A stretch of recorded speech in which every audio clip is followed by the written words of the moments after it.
profesionais do sector que nos visitarán durante estes 4 días. A miña labor ao fronte desta institución entendo que pasa por optimizar os recursos dos que dispoñemos. En este senso, amosamos aos visitantes nesta nova edición unha mostra ampla e variada. Agardo que un evento consolidado, un evento que é un punto de encontro para os profesionales del sector.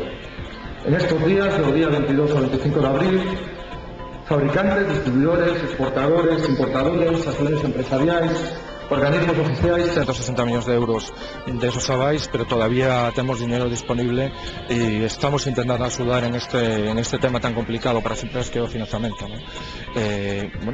A Xunta, por suposto, quere apoiar aos empresarios nesta liña de financiamento e as liñas de avais están aí disponibles. Agora mesmo, segundo temos do orden de 50.000 euros recaudados das empresas, que é unha cifra moi importante tendo en conta o contexto actual.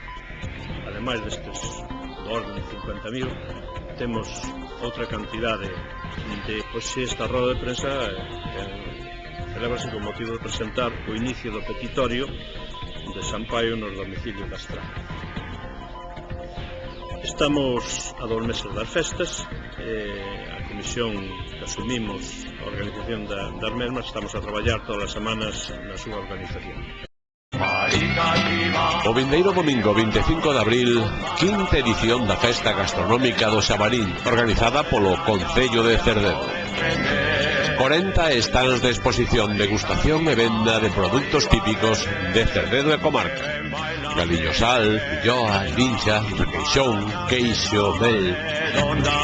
Animación na rúa, talleres para os máis pequenos, gaiteiros, exposicións, hinchables, rocódromo. Gran actuación musical do grupo A Roda.